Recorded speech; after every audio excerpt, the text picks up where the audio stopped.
Welcome back to another episode of A World Gone Mad, Season 2, Episode 66. I'm your host, Jeff Allen Wolf, and for those of you that are new listeners, I comment on national and world news and politics. So, here we go. All right, the true colors of Donald the Delusional One is coming out. Trump is calling Zelensky a dictator after the Ukraine leader accuses him of living in disinformation space. Now, U.S. President Donald Trump called Ukraine's President Zelensky a dictator, escalating a public war of words between the two leaders that started when Trump falsely accused Ukraine of starting the war with Russia. Ludicrous. Trump's accusation, posted on his social media network Truth Social, came just hours after Zelensky accused him of repeating Russian disinformation. Now, speaking to reporters, Zelensky pushed back on several unfounded claims the U.S. president made on Tuesday, while reinforcing Ukraine's position that a deal to end the war needed Ukraine's involvement as well. Unfortunately, President Trump, I have great respect for him as a leader of a nation that we have great respect for. The American people always support us. Unfortunately, he lives in this disinformation space, Zelensky said. Trump has made it clear he wants the war to end as soon as possible, even if it means further territorial losses for Ukraine. And much to the horror of Ukraine and its allies, Trump has at times adopted the Kremlin's narrative, blamed Ukraine and NATO for the conflict, even saying that Ukraine may be Russian someday. The same methods, the same playbook we've seen from Donald in the past. Make up shit, put energy behind it, post all the garbage on social media, screaming and yelling repeatedly, and maybe people will believe you. But there are too many smart people out there now, even some of their own Republicans, who see Donald's insane way of doing things. It's getting tiring. It's getting boring. But the biggest issue, it's getting incredibly dangerous. Donald is stoking the fuel in the fire and creating a roaring conflagration that's about to explode.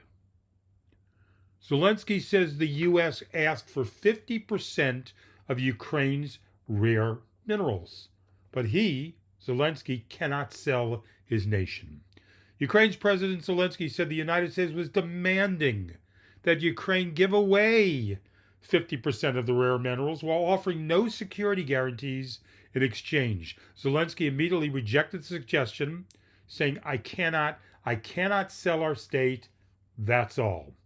U.S. President Trump said earlier this month that he wanted access to Ukraine's mineral deposits in exchange for future aid. Speaking to reporters, Zelensky gave a rundown of the conversation on minerals, saying he specifically asked for a memorandum of understanding to include some positive things. He said he suggested Ukraine would promise a percentage of minerals if the U.S. commits to some guarantees. I was told 50%. I said no, and let the lawyers work on it. Fact check. Trump falsely claims Zelensky has a 4% approval rating. No, it's above 50%, Donald. President Donald Trump's false declaration Tuesday that Ukraine started the Russian war on Ukraine generated the most attention. While that dominated, Trump had to make another wildly inaccurate assertion about Ukraine during those remarks to the media at Mar-a-Lago, a claim that Zelensky has a 4% approval rating, but Trump was pushing Ukraine to hold its first presidential election since Zelensky was elected in 2019. Now, the Ukrainian constitution does not allow national elections under martial law. Ukraine, which has been under martial law since the Russian invasion in 2022, called off the presidential election that would otherwise have been held in 2024. Donald the Crazy keeps spewing these lies, hoping something will stick. He throws so many lies out that he loses track of them. and he hopes, a handful of the lies sticks. The Department of Agriculture working to rescind termination letters sent to staffers who are working on bird flu. The U.S. Department of Agriculture said it is trying to revoke the termination letters it sent to workers who are supporting the bird flu response. Positions such as animal health technicians and veterinarians were exempt from being terminated, according to a spokesperson with the USDA. Now, USDA continues to prioritize the response to highly pathogenic avian influenza. Several job categories, including veterinarians, animal health technicians, and other emergency response personnel, have been exempted from the recent personal actions to continue to support the response and other animal health priorities, the USDA said in a statement. Although several positions supporting them were notified of their termination over the weekend, we were working to swiftly rectify the situation and rescind those letters. Oops, we sent out letters we shouldn't have sent out. The terminations were among the scores of firings at government agencies that began last week. Now, most of the Wolfpack listeners and others around the world see how utterly scatterbrained and ridiculous things that the Trump administration does. Incompetent actions reign supreme. Make some executive action shit, worry about the fallout as it's happening, then turn 360 degrees and change things. All the personal injury attorneys who are experts on whiplash are drooling.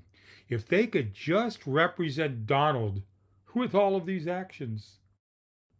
The John F. Kennedy Presidential Library and Museum in Boston was forced to close Tuesday due to the sudden dismissal of federal employees, the library's foundation said. And being repetitive here, beside it being ridiculously dangerous, everything Donald and Musk do, they are so friggin' incompetent and are so unqualified to do anything right. Hey, we can't open up the JFK Presidential Library because we fired everyone. What doggy, or DOGE, or as one of my listeners suggested, dodgy, either way it's a silly department, what DOGE could gain by accessing your Social Security data? When people think of Social Security, they typically think of, monthly benefit checks for the roughly 69 million retirees, disabled workers, dependents, and survivors who receive them today. Here's just a partial list of the data the Social Security Administration systems likely have about you. Your name, Social Security number, date and place of birth, gender, addresses, marital and parental status, your parents' names, lifetime earnings, bank account information, immigration and work authorization status, health conditions if you apply for disability benefits, and use of Medicare after a certain age, which the SSA may periodically check to ascertain whether you're still alive. Other types of personal information also may be obtained or matched through the SSA's data sharing agreements with the IRS and the Department of Health and Human Services. Information on your assets and living arrangements also may be gathered if you apply for supplemental security income, which is meant to help those with very limited income. So asking you, the Wolfpack listeners, directly, how are you feeling about this information being given to Elon and his minions? I'm guessing there's a comfort level of 0 for you. Now, here's a bit of ludicrous garbage. Here's a bit of news. Donald Trump says there is a plan under consideration, the concept of a plan, to give 20% of DOGE savings back to Americans. Bullshit. President Donald Trump said he's considering a plan that would give savings uncovered by Elon Musk's Department of Government Efficiency back to Americans. There's even under consideration a new concept where we give 20% of the savings to American citizens.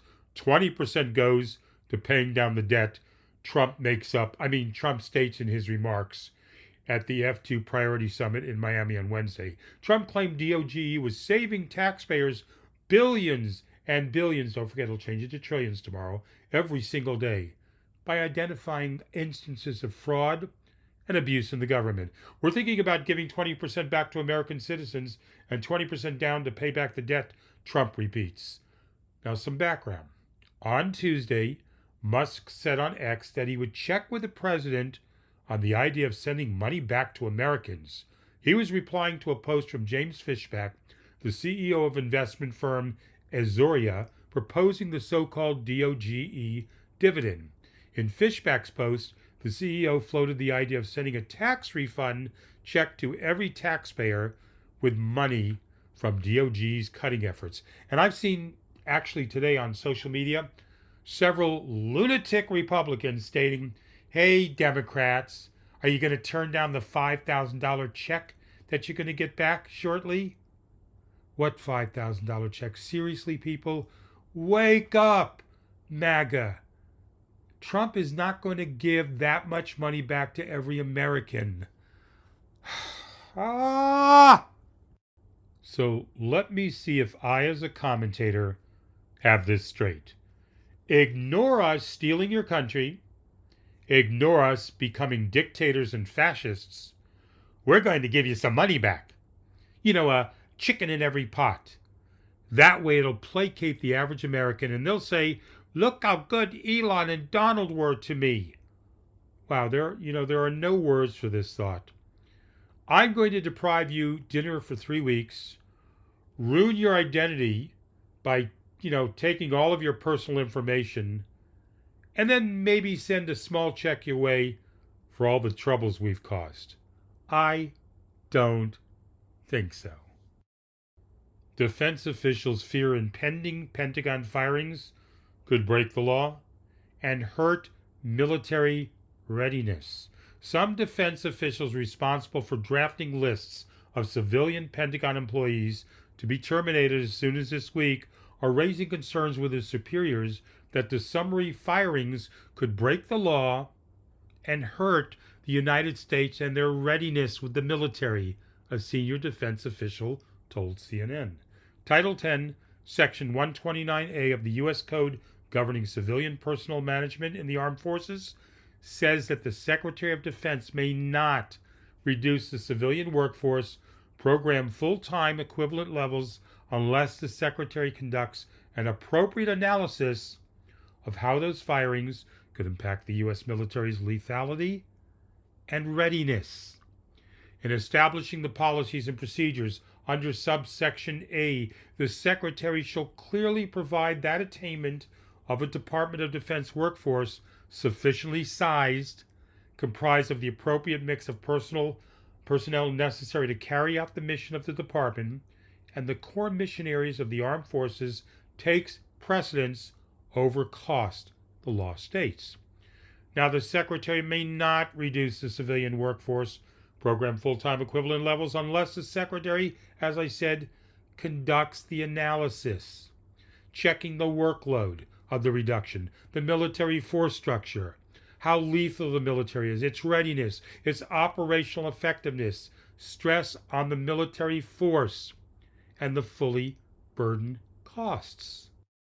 A senior defense official said that no such analysis has been done, and that they and their colleagues were raising questions about whether the firings could run afoul of these rules laid down. Pentagon civilian employees who fall under Title 10 are also typically in specialized roles involving national security, including cyber operations and intelligence, the official said. Fire people. Fire people. Get rid of that bunch of people. Get rid of that department. Get rid of that group. No regards for the consequences.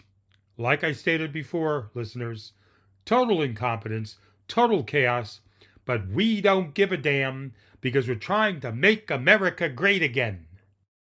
So, Wolfpack listeners, I ask you directly, you've been silent too long. A good core of you, handful of you, repetitively have emailed, texted, and phoned me, but a lot of you are silent. Time to respond. You've been on the sidelines long enough. You know the usual ways to give me feedback. wolfpacklistener@gmail.com. My toll-free 24-hour-a-day, 7-day-a-week voice mailbox, 833-399-9653. Or you can leave a comment on Blue Sky if you're already on there. If not, come on over and join us. And don't forget to leave a rating or ranking on Apple and Spotify. Some of you said you just signed up to Apple. I appreciate that.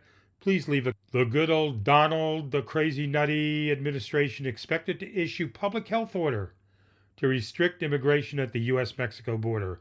The Trump administration is expected to issue a public health order as soon as this week, labeling migrants at the U.S. southern border as risks for spreading diseases, marking an escalation in the president's effort to severely restrict immigration, according to 3 sources familiar with the discussions.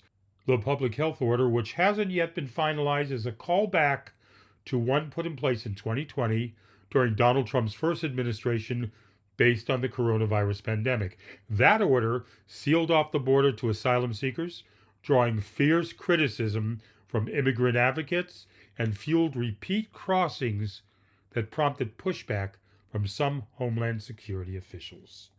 Let's run it back again, Donald, and make up some more stuff. Chaos over there. Chaos over here. Here is chaos. There is chaos. Everywhere is chaos. Ladies and gentlemen, Donald Trump and his MAGAs. Millions Americans gaining asshole status. I present to you MAGAs. I haven't done this in a while, but I'm going to leave you with some inspiring news stories for a change. I did that a while back last year, and I'm bringing it back again. You know, with all the chaos going on in our country and the world today, I believe we could use this. This is from the Good News Network by Andy Corbley. Under duress from bird flu, California farm donates over 300,000 eggs to victims of Palisades fires. What do you get when you cross some good eggs with a fire? In Los Angeles County, you get much needed relief. In the wake of the Palisades and Altadena fires, and amid continual rising prices for eggs at the supermarket, a California farm has donated 324,000 eggs to victims of the recent wildfires.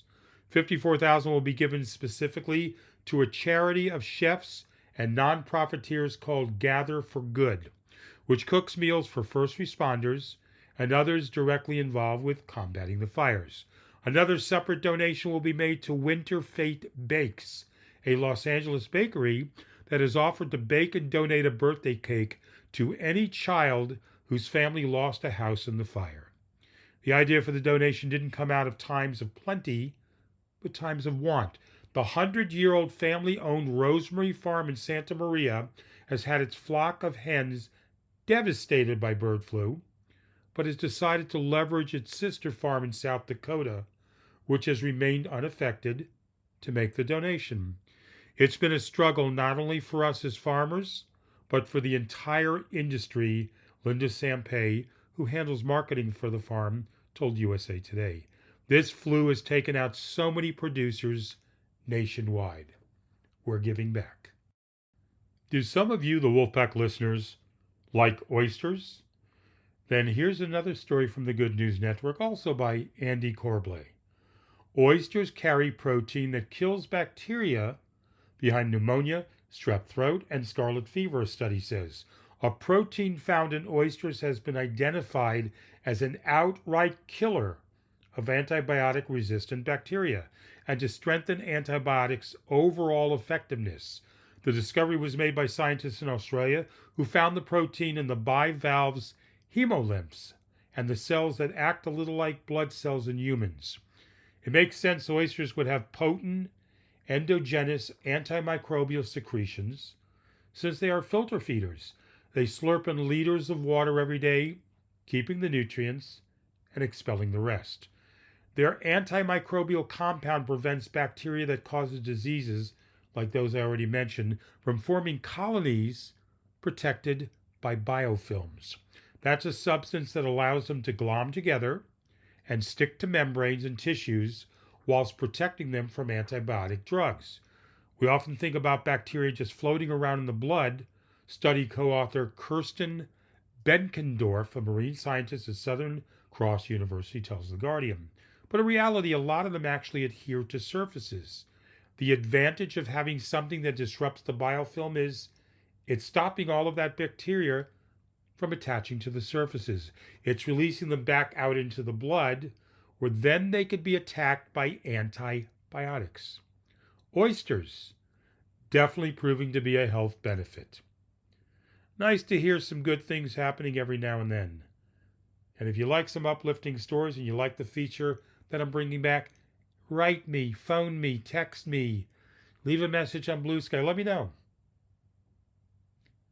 I will be back in 2 days with another episode of A World Gone Mad. I'm your host, Jeff Allen Wolf, sitting in a room, talking to myself. Stay hopeful.